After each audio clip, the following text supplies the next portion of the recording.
Broadcasting from the business capital of the world, this is the Podcast Business News Network. And we are back with our Canadian friend, Jacqueline Nuge, of course, who also runs the VitaJuwel there in Canada. And speaking of VitaJuwel, would you mind sharing a little about the company that you work with? So I'm the Canadian distributor for a line of crystal water bottles called VitaJuwel. And I have my own business manufacturing crystal essences and sprays under the trade name Aurum. Great. And the website for that, just to point out? www.vitajuwel.ca. That's VITAJUWEL.ca. And there's a lot to you besides this. You are an intuitive empath, just mystic, yes. Yes. And what is the name you go by, Jacqueline? Nickname is Jewel Girl. Friends call me Jewel Girl. That's not a trade name from VitaJuwel. That's just, a familiar name. But yeah, I go by lots of different things. Well, Jewel Girl, what do you have in store for us today? What would you like to discuss? Today, I am being guided to talk about Ukraine and the Ukrainian invasion. Such a hard time for those citizens. My goodness, my heart goes out to all of them and what's happening over there. Yeah.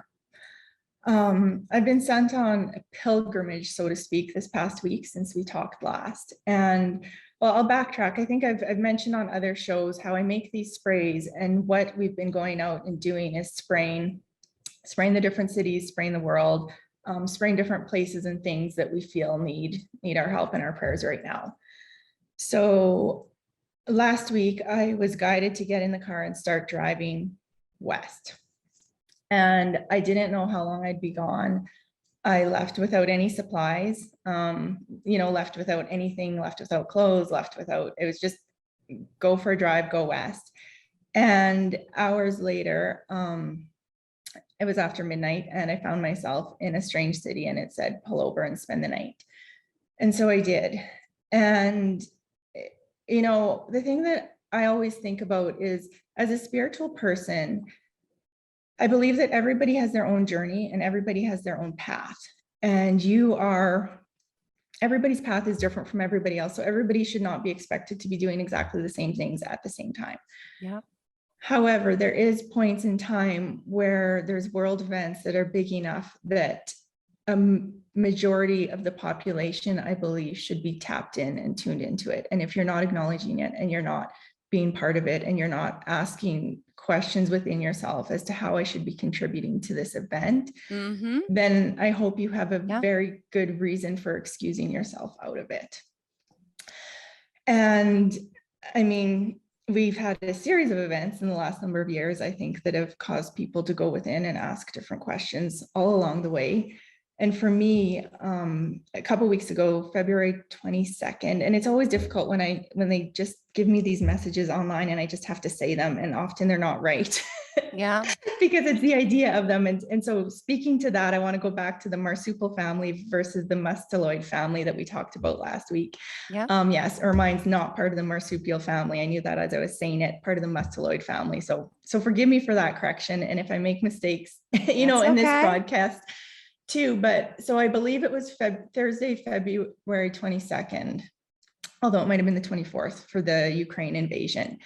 And we were taking out across Western Canada, and we stopped in a city, and we were at the wellness studio, and we're doing a presentation and just talking to the staff, and we had these sprays. And before I left home, I got guided to make a very specific spray. And after being at the studio, learned of all sorts of different things that had been going on in that community and in that wellness studio, and some remedies that were desperately needed to be sprayed. And I said to them, I'm sorry, I've made a very specific batch of remedy that we are taking to Edmonton, and I can't spray your city now because this remedy is the only one I have of it, and it needs to go to Edmonton. It needs to go downtown to the Parliament in Edmonton. And so we get to Edmonton late that night, and there are people, we're close to the high level bridge in Edmonton, which they had lit up with the blue and yellow lights. And there's all these, I wouldn't call them protesters, but the word isn't coming, people with flags and people that are, and of course the invasion has just happened. And, I don't even know how many people are truly aware of it at that point. And so we used the spray and we sprayed the area, we sprayed the people, we sprayed the bridge. And then we got to our hotel room, and we've been doing a lot of this kind of work over the last little while, and we were just exhausted and we really needed a break. And we just allowed ourselves to sort of check out for the next couple of days of society and do what we felt like we needed to do to recharge and to just bring balance to our own, lives and situation. Yeah. So fast forward a week and we're back out west. And do you know anyone from the Ukraine? Do you know people personally? Yes, absolutely. I have my friend who's an attorney, and his wife was a violinist, and their child, and his mother was over there. She got in a few weeks before everything happened. She's here safe, but there's other family members that are there that are going through this. Yes. Yeah. And have you had personal experiences of talking to them and finding out, like, what exactly is going on and what it's like to be a person living in the Ukraine right now? That's the insight, which is good, because it's so, I hate watching the news, because on the news they're not showing. Well, sometimes I'm seeing it, but you want to hear from those people. You want to see what they're going through, or talking to the family members. I love hearing the personal stories that they're connected to, and even to get a take on how these Russian citizens are, because not everybody's bad like Putin. Some of them don't really know or don't understand. So I can't say all Russians are bad. Putin's bad, but do you know what I'm saying? There's a heart, there's empathy. There's children in Russia too that are confused. There's protesters being locked up over there, like for protesting the war. I mean, it's affected so many people, and we don't know everything and what everyone's thinking. But through my friend who is from Ukraine, who lives here in his family, to hear the experience of what his family is going through, it's just, it hurts so bad. I Yes. saw that the maternity center got bombed yesterday, right? And did you see that one? And women and children in maternity center, totally away from anything that they should have been near, got bombed. Yeah. And I like that you brought up the Russian people and what's going on in Russia, because everybody in Russia is all of a sudden in a situation that they perhaps didn't expect to find themselves in, and how do they deal with it?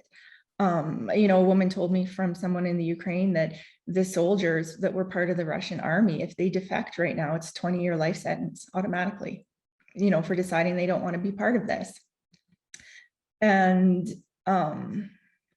so anyways, I was guided and I got to this building, and I was, going down the highway, and all of a sudden I was like, take control of my arm. No, you're pulling in here. So we pull in, and I go in, and it's an antique store, and the whole entryway smells like skunk.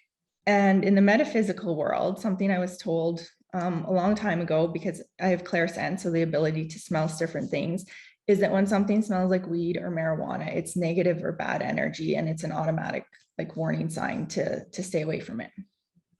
So that aside, as a young person moving to a big city and working in a nightclub one night, I walk in to go to work, and the entire place smells like skunk.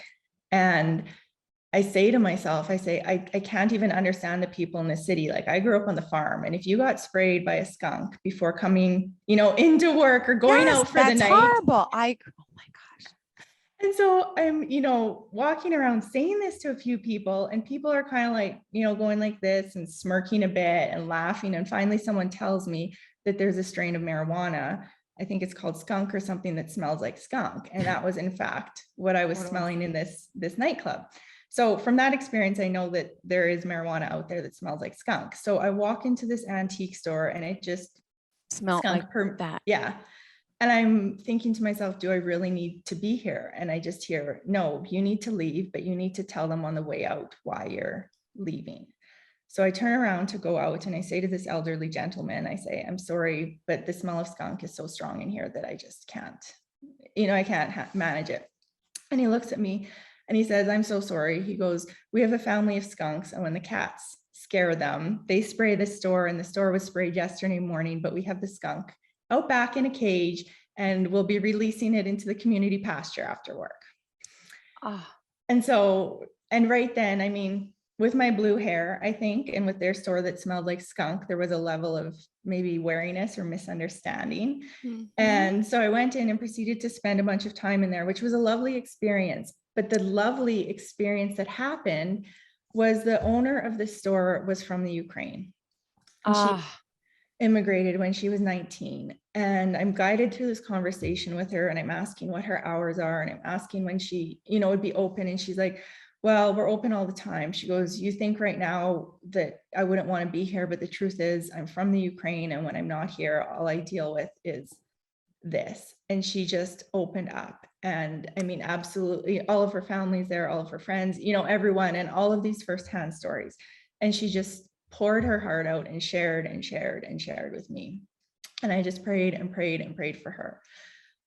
And then I asked, I said, well, the thing with skunks, in Indigenous healing, skunks are very strong for medicinal purposes. And one of the things that skunks teach us is that it is okay to stand up for yourself and make a stink when you have to, or you need to, or you're supposed to. And I said, I think you need to be sharing these stories. And because, I mean, she opened up to me, but she wasn't having this, she's typical North American right now. We just keep everything in, and it's not this rah, rah, rah, yeah, like sharing of all this stuff all the time. And so I said, this skunk came because doing this is really important. And I asked, and she made this map. So she doesn't have a color printer, but no one even knows anything about the Ukraine. No. So they come in and they ask, they're like, well, where are you from? And where is the bombing and what's happening? Yeah. So Crimea, which has already been taken over. That's where the Bucksy. Yes. And then this is where she's from. And 200 kilometers from her hometown is now being bombed. And like, I mean, tons and tons of different things. But the thing is, so she's like, so I colored it and I have these maps to show. And I said, well, I would love to have the map. And for me, I need the map so that I can pray over the map, and her energy is in the map. And, it's just a different level of what I'm able to do if I have that. And I asked if I could buy the map from her. She says, no, it's a gift. It's a gift. And I said, well, I want to give something. So I gave a donation, and she proceeded to open a book, and people have been giving her donations. And she has sent now over $6,000. And I think it started mostly as her own money over into the Ukraine. She knows someone in the Ukraine who is able to smuggle in supplies. And so in addition to food, they've brought in 3 chainsaws and 2 generators right now into the region, because everybody is fleeing and nobody has water, nobody has food, and nobody has power. So.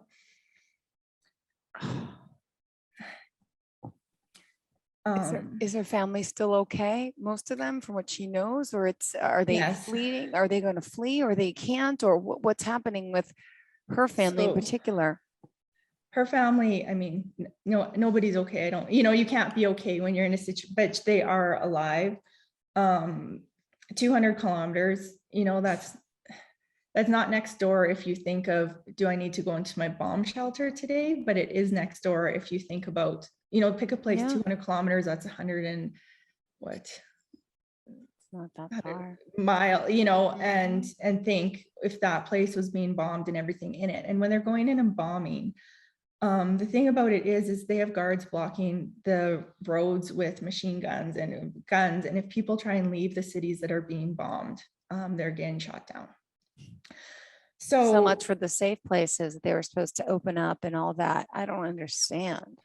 Yeah. So I'm like, well, what am I supposed to do about this? How am I supposed to do something? What can I do? And so what came to me that I wanted to share with you is, I think before you decide what you want to do to try and help the Ukraine out and the people there, or what you want to give of yourself, you need to put yourself in the place and positioning of the people and what they're going through right now. And I was guided to share with you 3 or 4 different things. They called it a prescription for a cure remedy this morning they gave me. And so what I want to share with you is just some examples. Choose how you want to do it yourself. But basically, if you all of a sudden woke up with no heat, no water, and no food, what would that feel like to you? And how do you do it in North America so that you can get a feeling or understanding? So 3 things to consider. 1, take a sponge bath for the rest of the week, or abstain from bathing for the rest of the week, and feel and know and experience what it's like to not be able to clean yourself, not be able to run a comb through your hair, not be able to have, hot water. And I mean, not nearly what they're going through, but it might give you a taste of what it would be like to wake up tomorrow morning without any running water. Turn your thermostat down to 16 degrees for 24 hours and live in your house. This might be different in the US or, places. And sorry, 16 degrees Celsius would be, I don't have a clue, 55 Fahrenheit, maybe. Like, set the thermometer down to an uncomfortable level in your house and spend 24 hours in your house and see what it is like to function in that environment. Don't buy any groceries this week. Live off of what you currently have in your own fridges and your own freezers and your own cupboards, and know what it is like to try and put together meals with food that you would normally throw out, or meals that don't really go together, or meals out of a can when you normally want something hot to eat. And know that whatever scenario you're living through in your house in North America is vastly, vastly different than what most of the people in the Ukraine are experiencing now. Wow. And lastly, reach out to people that you know from the Ukraine and talk to them and ask them for firsthand accounts and firsthand stories. And if you're not in a position where you can reach out to them, or you think that, that's not something they would want to share with you, which it could be, but from my experience, most of the people that I've talked to, they need to share and they want to share. Talk to someone who's a refugee from another country and find out what they went through when they were leaving and what they were going through, in the time before that happened. Yeah. So, and then after that, how much do I want to give? How much do I want to look into this and read? What can I do? What, if I can't, how much do I want to pray? What can I do in North America or for my own home? And maybe it will cause you to examine, because we all have situations where we behave like Russia. We all go into places where we shouldn't be and try and take things that we shouldn't have access to and suppress someone that we shouldn't be suppressing. And so if you can't make a difference in the Ukraine, make a difference in your own life and your own community, so that we are not recreating over here what is currently happening over there. Oh, gosh. So anyways, I made this remedy, and I was deciding if I should stay out there and bottle it to get it to the places that I needed to for money and resources to go to the Ukraine through the people that I know that currently have direct access to get the resources in. Or if I should come home where I have all my supplies and my labels and I can do, my bottling and have my computer and do my marketing. And I chose to come home. And what I'm doing is a series of workshops throughout Saskatchewan and Alberta. And it's $35 for the workshop, and it includes a spray. And in the spray is my solution for this and all of the ways that we currently act and behave that contributes toward this, and an awareness of what it is like when other people are going through this, and what we can do to, to ensure that we're not continuing those same patterns in our own lives, in our own communities, in our own countries, and have greater empathy and understanding and willingness to act for the places where it is happening to. And I was at a monastery-ish. I'll leave it at that, because I don't want to get into specifics, which I'm sure you'll understand as I go on with the story. But so I'm supposed to be going to wellness studios, and we're doing these, and the money raised is going to the Ukraine, or going to provide, bottles that these places can sell to get money to go to the Ukraine.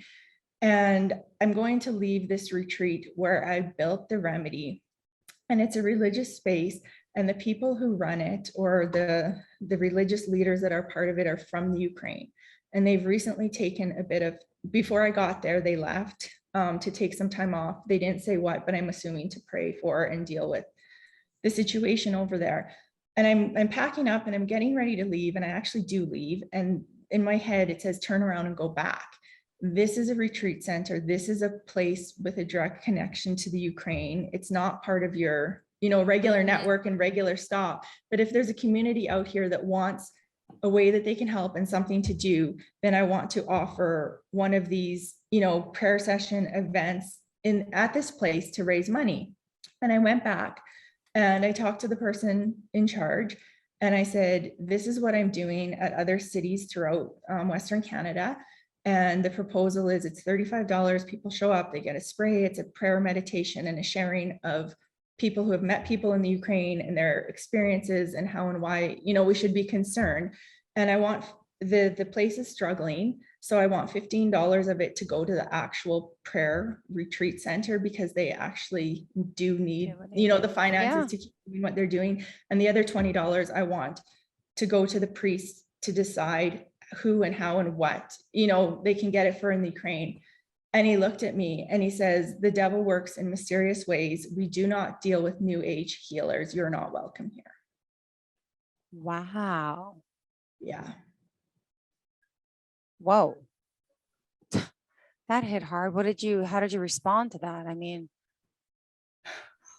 I don't know if I have a really lovely way at this point of responding. I said, the people that had recommended it to me, I sent them some information this morning about how I felt about the place and what had happened. But haven't had a firsthand conversation. I guess, the thought going through my head was, I've never met the devil and I don't know who he is. Followed by another thought, which was, I did just meet the devil. And now I know who he is. Exactly. Yes. And I'm like, oh, this is not I won't go there. That is, and that's what I find when you're allowed to have strong opinions and you're allowed to have strong reactions. As a person who's consciously aware, I believe you need to go back to your place of stillness and be with yourself and examine those thoughts and feelings and decide what to do about them, and if they apply to every situation or not, and how you're going to move forward with it. And this just very recently happened, and I'm not really through it yet, but I started exploring Eastern religions, Taoism, Hinduism, Buddhism in my early 20s. I came from a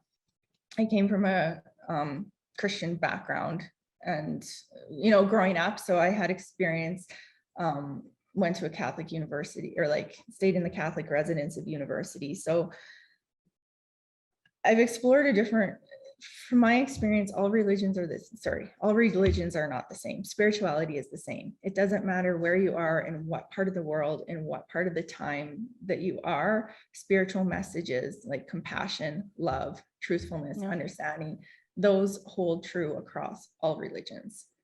Or sorry, I won't say all religions, or across, time periods and different cultures, you find them in all of it. And that's what my spirituality today is based on. I don't know if I shared this on a show or not, but in my early 20s, I was guided to go to a Hindu priest. And we talked about this on the show. I don't remember this. And so with the Hindu priest, I was sitting in his office and I looked up at the wall, and there was a picture of, forgive me, 20 some years ago, but Buddha and Jesus, and there were every single different major religious leader from all the world religions was in an equal size, 8x10 frame all in a row, with no one, higher, lower, bigger, just on his wall in his office. And he was out with a call, or, another parishioner or something. So I was sitting in his office for quite some time contemplating this, and he came back in, and I said, I have to ask. I said, I grew up, in a Catholic community and society, and every time I've ever been in a priest's office, I've only seen a picture of Jesus on the wall. I said, you're supposed to be a Hindu priest. I don't understand, how and why you have all these pictures of other religious leaders and deity on your wall. And he looked at me and he said, in Hinduism, we believe that every single major religion, a spiritual leader, is directly from God, and they came at different points in time to different parts of the earth and the world to teach people what they needed to be taught and learn. And they're all the same. And the more that we study and learn from all of the different spiritual leaders, the more complete understanding we can have of spirituality, and the better that we can be. Wow. And so, yeah, it totally changed my views on Christianity, and opened, formulated the way for lots of different spiritual practices and beliefs to come in. And probably one of the things that I'm most grateful for today in my life, because I don't know if I would have gotten there on my own, growing up in middle Canada with, Christianity as the main basis of religion that existed in every community where I lived that many years ago. Wow. You are full of amazing wisdom today, and you've been on a roll. We still have 5 minutes left, but my goodness, you got a lot in today. Wow. Yeah, I And don't know. spirit is But just guiding you and telling you what to talk about like yeah, this? they actually they gave me sort of an agenda this morning, and they told me I needed to learn. I needed to listen to you speak. They said it was important to hear some of the things you had to share. Well, that must So have been then about how I feel about Ukraine and Russia, because my heart goes out to both of them. And I feel like I wish we can get inside of Russia and really talk to the people and see there's, the fact that there was, as of 2 days ago, there was 8,000 protesters arrested in Russia. They're all protesting the war. I mean, they have to know, they have to fear. I'm just praying that somehow they rebel and they're able to overcome Putin and try to take him down, because it's just, they can't be happy living like this. I mean, it just bothers me. What about those children now who are going to be affected as well? Because I know we're all the sanctions and we're taking a lot of stuff away from them, and, and it's not their fault. Their leader is this way. It's driving me insane. The children, and seeing the images of the children getting bombed at the maternity center in the hospital yesterday. It's like, it just does not make sense to me. This whole thing, I thought COVID was bad in that pandemic and we all rallied around the world. And now here we are in a war that's turning into a world war, and a nuclear world war. What's next? I mean, are you sensing anything to come? Is this going to stop, or how do you see? I mean, this is serious. This could be the end of the world. This could be. yeah, and I mean, I have got different messages the whole time about population and population decline. I wasn't sure if it was related to COVID or the vaccine or, the shortages. I don't think people have begun to explore or deal with the after effect of COVID and what that will do to our economy, what that's done to social programs, what that's done, that whole gamut. But this whole war, and it is a war, and it has taken me by surprise. And I think it has a very real potential or probability to keep being part of our life until we stand up and say, and I mean, this starts within our own selves, that this is not acceptable.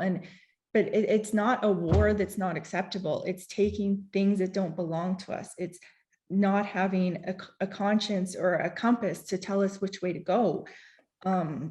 This woman that I met, Oksana, and if you want to contact her, can I give phone numbers? Sure, absolutely. Okay, so she owns a Yellowhead trading post and storage, 2 kilometers west of Seba Beach in Alberta.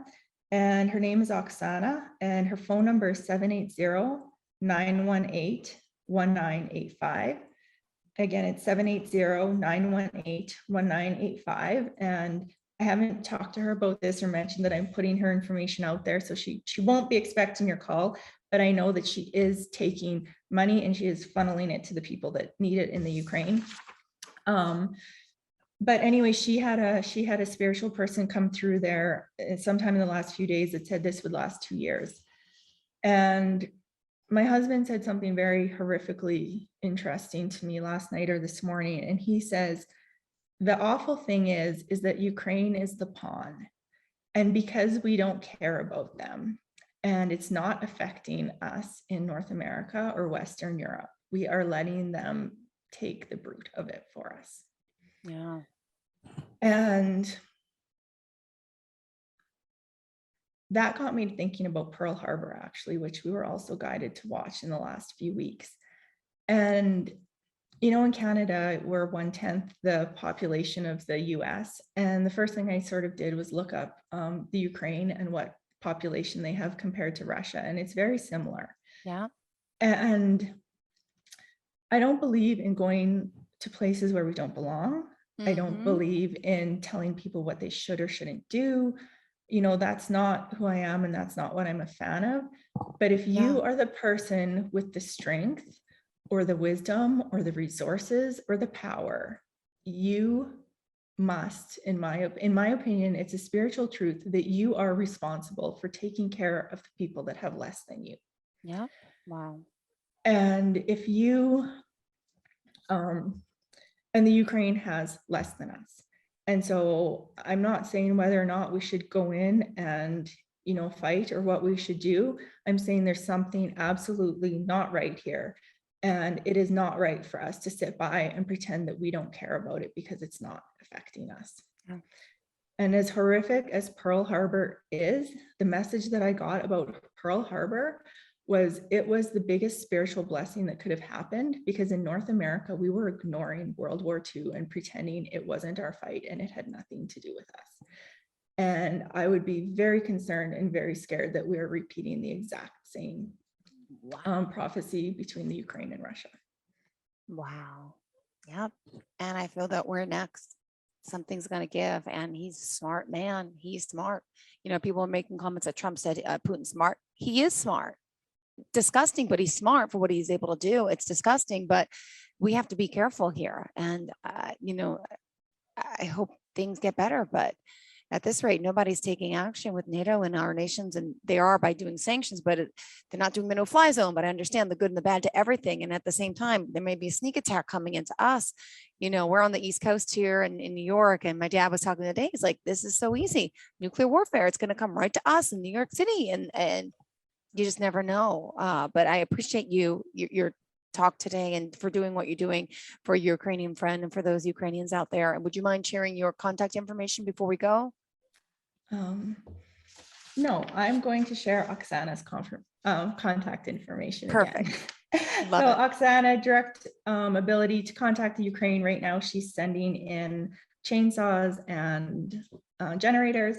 Her phone number in Alberta, Canada is 780-918-1985. Again, 780-918-1985. Perfect. Thank you so much. I appreciate it. Always a pleasure to have you here. And thank you for discussing this today. Have a good day, and prayers to everyone in Russia, in Ukraine, and around the world. Are you looking for even more of the podcasts and hosts that you love? The Podcast Business News Network is proud to announce that you can now listen live on the MyTuner Radio and online Radio Box apps for iOS, Android, and the Amazon App Store. Or check us out online. Search for Business News Network on mytuner-radio.com or search Podcast Business News Network on onlineradiobox.com/US so you don't miss a minute of the action.